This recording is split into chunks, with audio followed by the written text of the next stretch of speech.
In this video, I'm going to show you how to replace the knock sensors on this Ford F-350 with a 6.2 liter V8 engine. These are located below your intake manifold, which has to come off for this, so I recommend new intake manifold gaskets so that we can seal it up properly when we're done. Let's get started. Let's remove the two 8mm clamps holding both ends of this intake snorkel on so that we can make more space. So remove the coolant overflow tank hose that runs across it.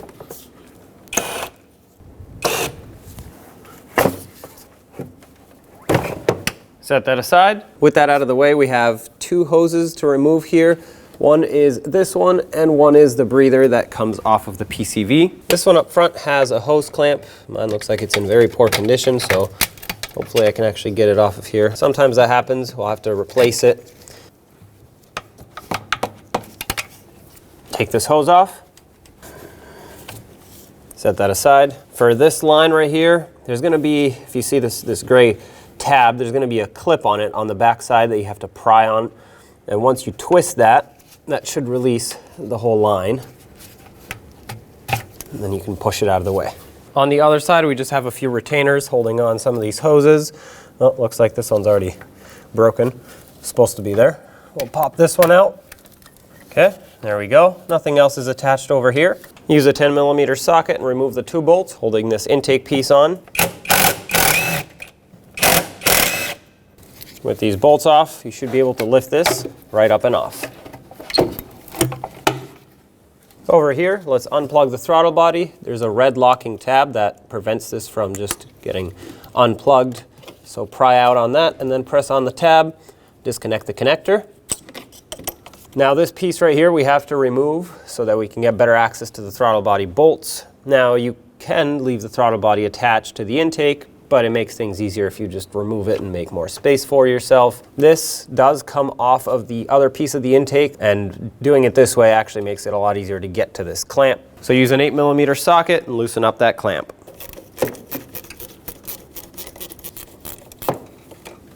With that loosened up, you should be able to wiggle this off. There we go. And now with a 10mm socket, remove the 4 bolts holding this throttle body onto the intake.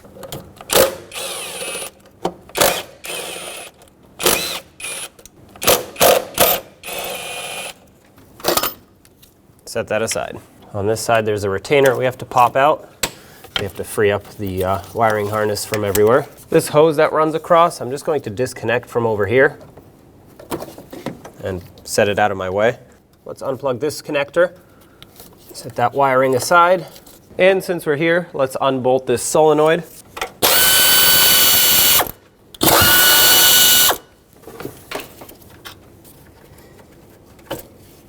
I'm not going to unplug the line that's on the back of it, I'm just going to push it away. Another retainer for a wire down here. Let's remove this hose that's on the back. Pinch that clamp, push it aside, and pry the hose off.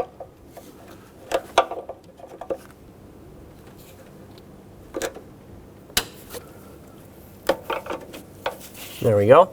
All the way in the back, we have these retainers that hold on this wiring harness. Those are going to be kind of tricky to take off. There's one on each side, but they have to come off because the harness is attached to the intake there. So do whatever you have to do and try to sneak in there with a trim tool to remove them and pop them out.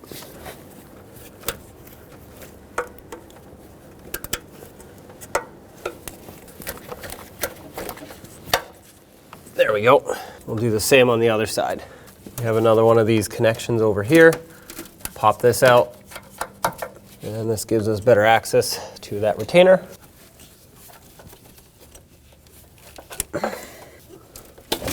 There we go.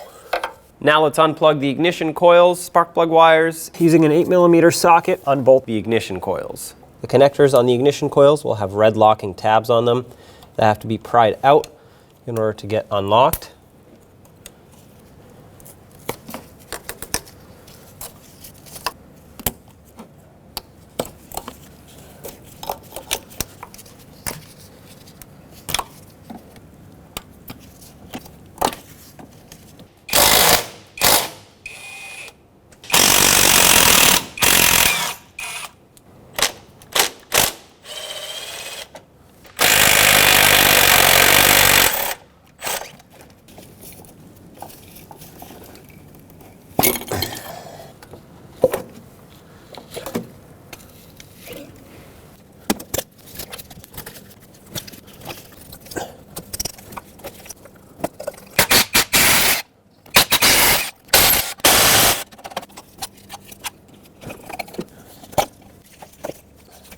Now before going further, I'm going to use a vacuum and vacuum everywhere where I just pulled the ignition coils out, because in my case it's packed with dirt, debris, and I want it all out of there. Then we can continue. Next, we have to disconnect the battery because the alternator needs to come out of our way, and we need to isolate power in order to do that. On the rear side of the battery, closest to the firewall, you'll find your negative battery terminal. Use an 8mm socket or wrench and loosen the mounting nut that holds this terminal down.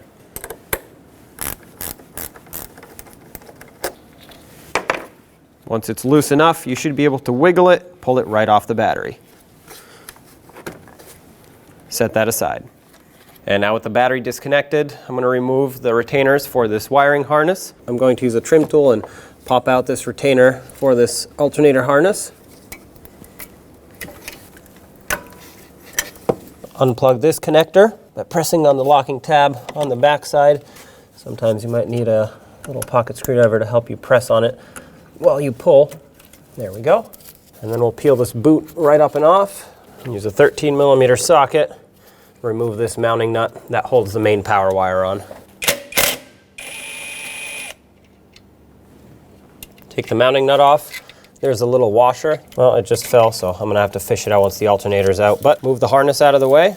Now let's use a 1/2" drive ratchet, release tension off of the serpentine belt. Find the serpentine belt tensioner. It's gonna be on the passenger side, and you're gonna wanna stick that ratchet in to the cutout, just like this.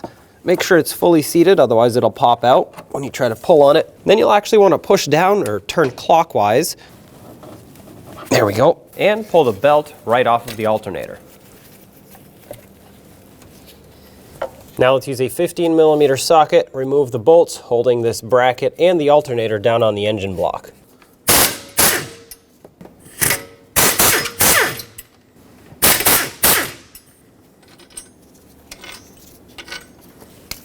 All the bolts are the same. Remove the bracket and lift the alternator up and out. Now let's unplug all the injectors. We're going to do this one side at a time. We have to pull the fuel rail off, but we are not disconnecting any fuel lines. We're just removing it and setting it to the side in the engine bay. The locking tabs for the fuel rail connectors are going to be on the front side, on the passenger side. So you're going to press with your thumb as you unlock these if you're using your left hand, but then on the driver's side they're going to be flipped around. Now there are two 8mm headed bolts holding this fuel rail onto the intake manifold. Let's remove both and then we'll slowly pull this fuel rail up and out.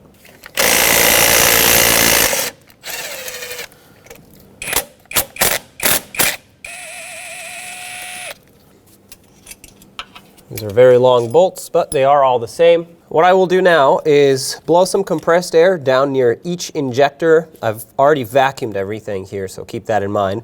But the compressed air will blow the rest of the debris out. And then I will spray some brake parts cleaner. What that's going to do is it's going to sneak down in there and lubricate the O-rings temporarily. These are rated for fuel, the O-rings, so they will withstand the very little bit of brake parts cleaner that I'm going to spray at them. That will allow this to slide out without potentially disconnecting any of the injectors, because sometimes, especially if you're starting to pry up on it, the injectors themselves can pop out of the rail and then a bunch of fuel spills out, and that's exactly what we're trying to avoid. Make sure you have a clear work area, push everything out of the way.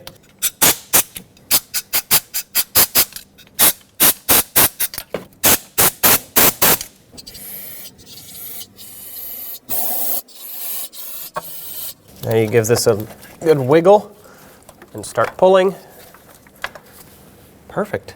This is flexible right here. Don't kink it, but it is flexible. So we're gonna have to swoop this over like this and then take care of the other side fuel rail.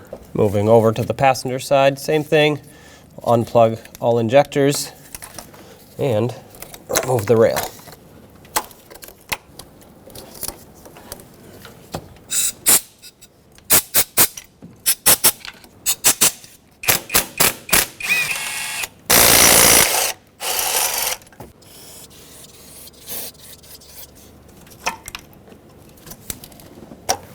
There we go.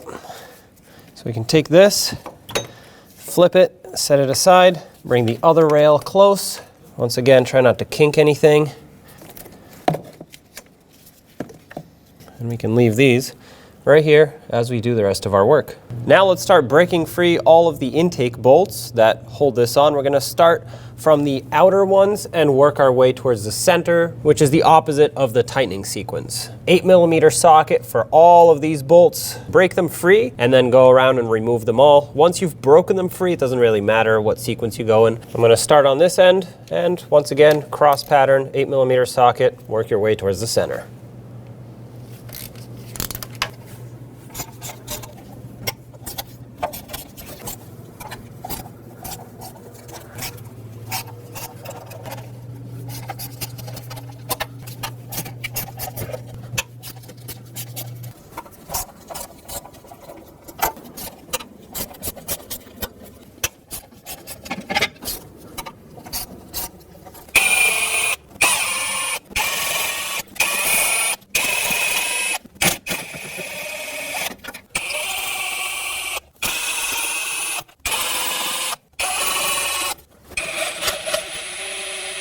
Now you should be able to pull up on the intake. It might be stuck on here from the gaskets. If it's really stuck, you can very gently try to pry it. There we go. Now you should be able to lift it straight up. Feels like there's still a wire attached on the back side. Yep, there's a wire down here. I'm gonna have to pop that out. So now we should be able to continue lifting this right up and out. All right, there it is. Now in the valley of the engine, you'll see both of our knock sensors right here. I'm going to show you how to do one because the process is the same for both. The part is the same. And as a tip, you want to replace both at the same time if you're doing this job. Let's unplug it first, press on the tab, pull the electrical connector off, and then use a 10mm socket to remove the mounting bolt holding the sensor onto the engine. Sometimes these can be pretty tight. Remove the bolt completely. And there's the knock sensor.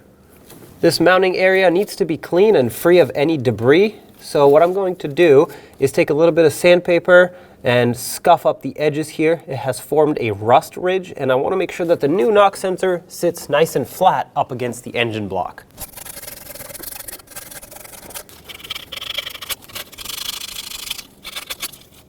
All right, this area is clean. What I will do is blow some compressed air down in the threads.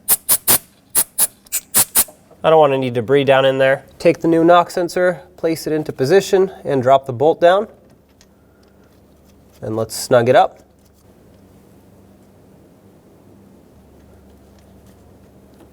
You want to make sure that it is facing in the correct orientation. You don't want it facing in a different way. Torque this down to 20 Newton meters. It converts to 14.7 foot-pounds.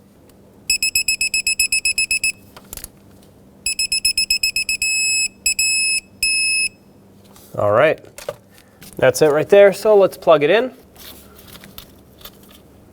Make sure that connector clicks, and then repeat the process on the other side knock sensor. With the intake on the workbench, it's time to replace the gaskets. With a pocket screwdriver or a pick or anything that gets in here, there's a little slot that you can pry the old gaskets out of.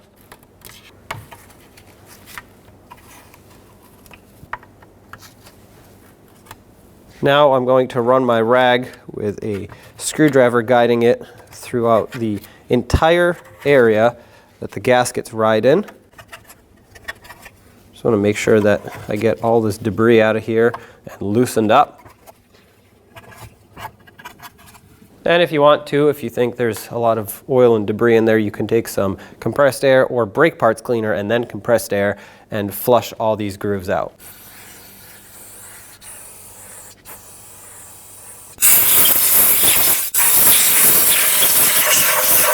Then have the new gaskets ready and slide them right over into their groove. Press them on, make sure they're fully seated one at a time.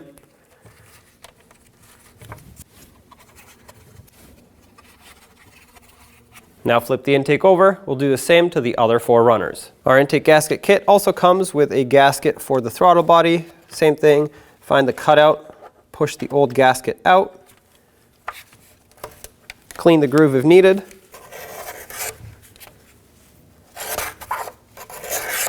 and set the new gasket in place.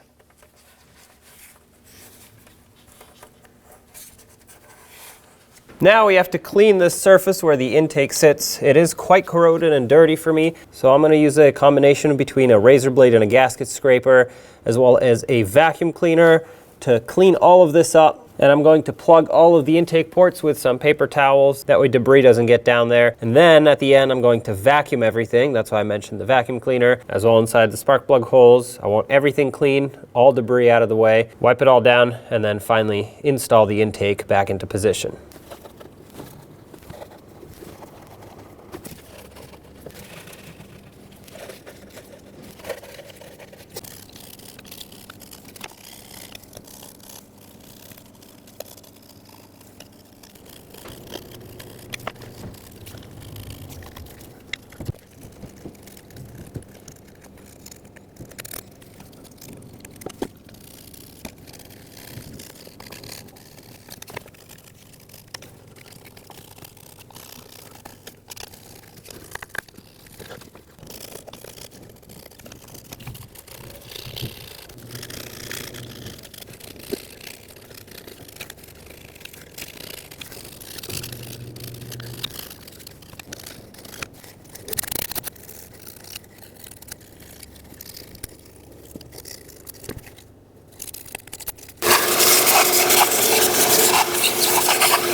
It's time to bring the intake back in. As you do, make sure the gaskets stay in position and don't slide off.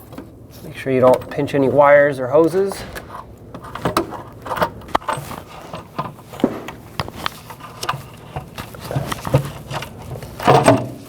There we go. Before I actually start these in, I'm going to double check the gaskets. Just try to feel for them. Yep. Go on the other side, do the same thing.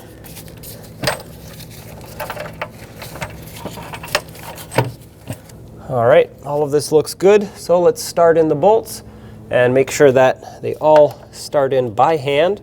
You don't want to cross thread any of these by accident.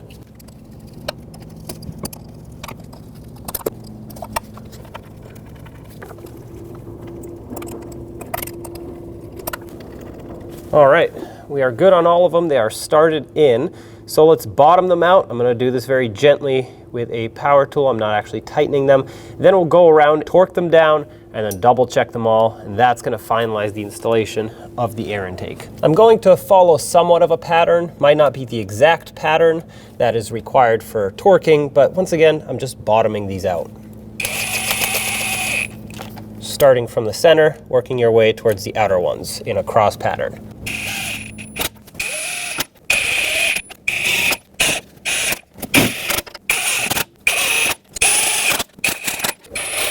Now it's time to torque these down. Here on the screen you can see the exact sequence needed. The torque for this is going to be 7.4 foot-pounds and an additional 45 degrees, which is an eighth of a turn. What this means is I'm going to do 2 passes at 7.4 and then 1 final pass adding 45 degrees. You want to make sure that the torque number is accurate before you add a rotational torque, so the degrees. Just as a tip, 7.4 foot-pounds converts to 89 inch-pounds, so that's what I'm going for.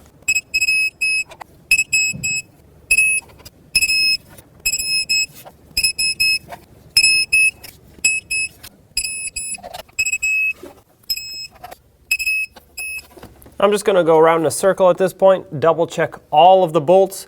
Once again, 89 inch-pounds or 7.4 foot-pounds. Then we'll add 45 degrees.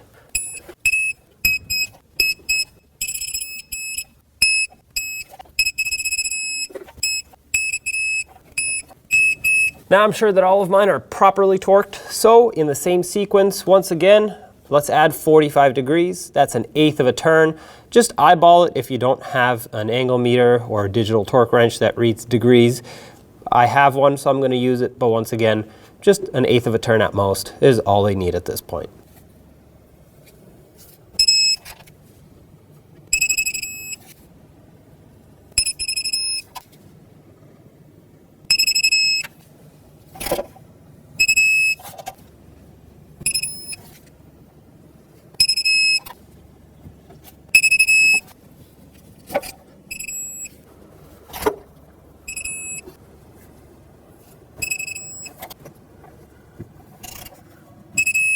That's all of them. At this point, you can't touch them anymore, or you alter the rotational torque that we just applied. So let's move along.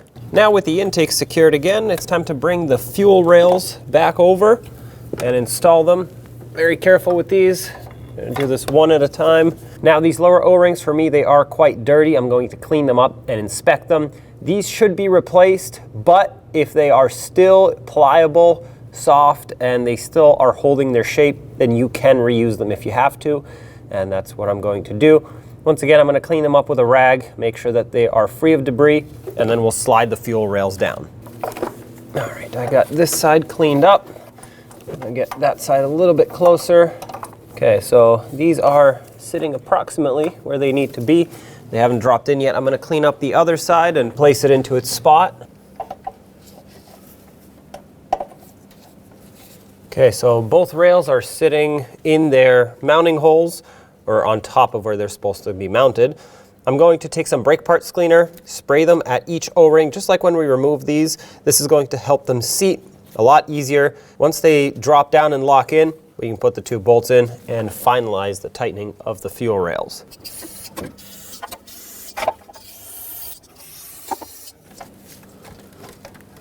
Boom, done.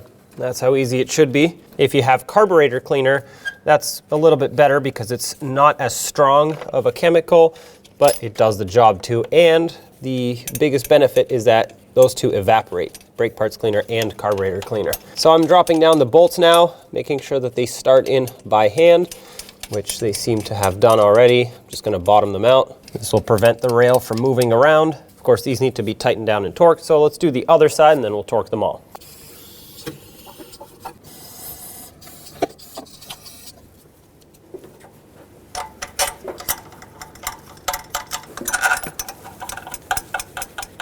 So there is a sequence to these, and that is because they torque the intake down as well. They go through the intake and squish it all down, as well as, of course, hold the fuel rail on. So we're gonna go 89 inch-pounds on these as well, or 7.4 foot-pounds, just like on the rest of the intake. But then we're going to add 90 degrees, that's a quarter turn, to all of these, starting from the rear on the passenger side, moving to the rear on the driver's side, then the front on the passenger side, then the front on the driver's side. That is the sequence, and that is the torque spec. So let's torque them all to 89 inch-pounds, and then double check them, then we'll add 90 degrees, which once again is a quarter turn.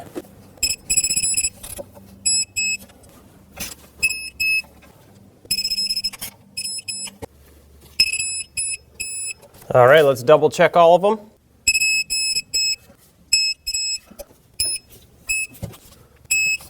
And now we can add our 90 degrees, once again, a quarter turn. Same sequence, starting from passenger rear, ending on the driver's front.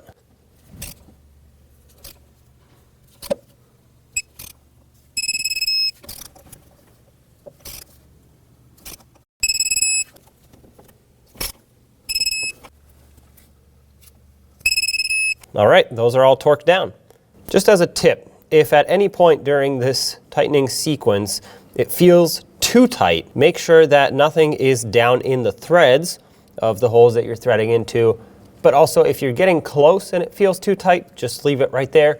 You're better off being a little bit under tightened than snapping one of these bolts. These are long, they stretch, they twist. They're designed to do that, but you don't want to break them off. Now let's lay the harness back down, plug the injectors in, add ignition coils and everything else really that goes on top of this intake. We're going to do this one side at a time, that way we just get everything completed before we move on. So I'm going to plug in the injectors now and then drop in ignition coils, plug those in, get everything situated. Make sure that anytime you plug in a connector, it clicks so you know that it's locked in.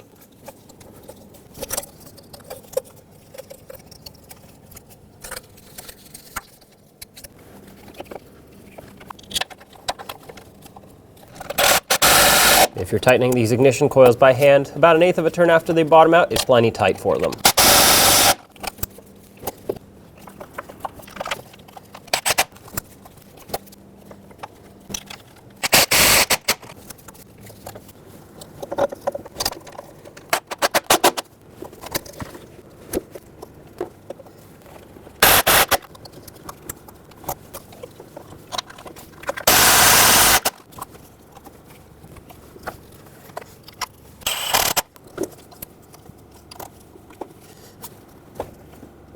All right, these are all plugged in.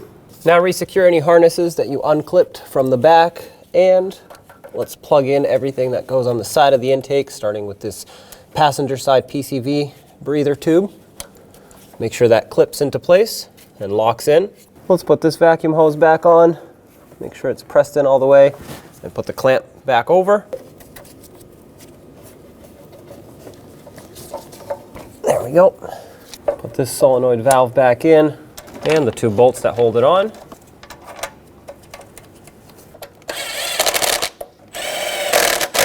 If you're doing this by hand, give them about 1/8 of a turn at most after they bottom out. And don't forget to plug this in. Make sure it clicks. Going across the top, we had this little vacuum hose that I unplugged from here. If you did the same, well, don't forget to plug it back in. There we go. Bring your throttle body in, line it up, and have a couple bolts ready to start it in. Once you get at least 2 started, it should stay.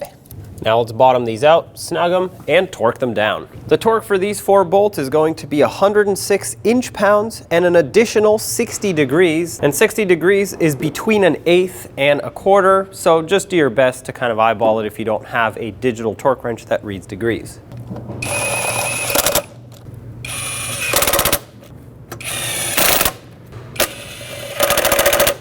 We're going to go in a cross pattern so we can seat this properly.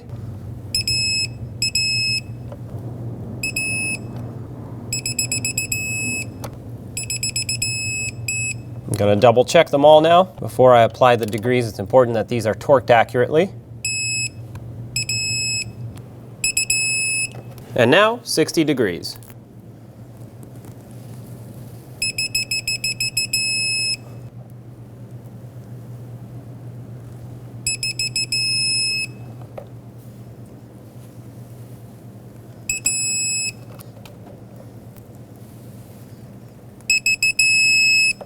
Don't forget to plug in the throttle body at the top. Make sure this connector clicks.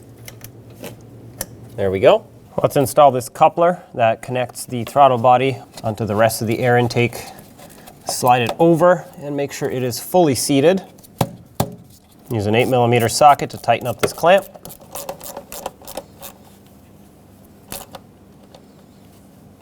Once it bottoms out, just give it a little bit extra. All you want is to snug this piece of rubber up. That way you can't move by itself, which it can't, so that's perfect. At this point, this is all installed. Let's put the alternator back before we move on so that we can have enough room to do that.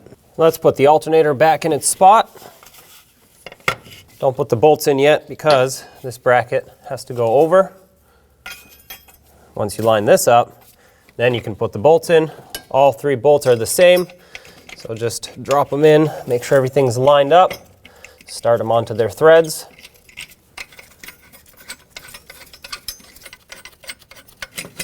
Snug these bolts up.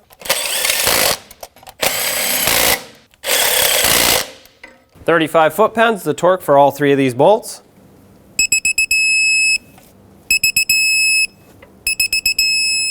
Get the wiring harness back. Resecure it anywhere that you removed it from. Plug in this electrical connector, make sure it clicks, and then peeling this main power wire back, you don't want to see any corrosion. If this is dirty and corroded, clean it up with some sandpaper. Mine's clean, so I'm going to take this mounting nut off, put the power wire on, put your lock washer on, and the mounting nut. Of course, make sure the wire goes through this slot, otherwise it's going to bend and break the plastic. Then take that 13mm socket, bottom this out, and once it bottoms out, which is right here, I'm going to give it 1/8 of a turn at most. That's it. The lock washer will lock it on. You don't want to snap this stud inside the alternator if it twists, because it can happen. And then cover it up with this boot so that debris and moisture stay out of the way. Perfect. Let's get the belt back on, and you want to make sure it's sitting on all of the pulleys. I have it on the power steering pump down there. Looks like it just came off of this idler. Checking everything else, it looks like it's still perfectly centered, which is great. Obviously, I will still check it after, but push on your tensioner, release tension, slip it on, double check again. Make sure you really take a close look at it so that you can make sure it's not going to fall off once the engine starts, because that is a possibility. There we go. All right. And once you're sure that everything is seated, remove your tool. To install the rest of this intake piece, you'll see that the lip on this coupler doesn't go all the way around. What you want to do is start this box, basically this resonator box, up on top and then push it down. That's going to completely seat it over that coupler. There we go. And then push it back, making sure that it is indeed fully seated and lines up with the two bolt holes. So drop in the two 10mm headed bolts. Snug them up. Let's reconnect the two hoses and, well, this line that went here. Snap this one on. And this hose here had a clamp. Found another one that I can replace it with. Slide this over. And tighten up that clamp. There we go. Let's get this intake snorkel back on. Line it up with the resonator, push it in all the way, and then on the airbox side, slide this over. There we go. Make sure it didn't fall off. And now just tighten these two clamps until they're snug. All you need them to do is squish a little bit on the rubber. Don't over tighten them, they're very easy to strip out. That got snug, give it a little extra. If you can't spin this, you're good to go.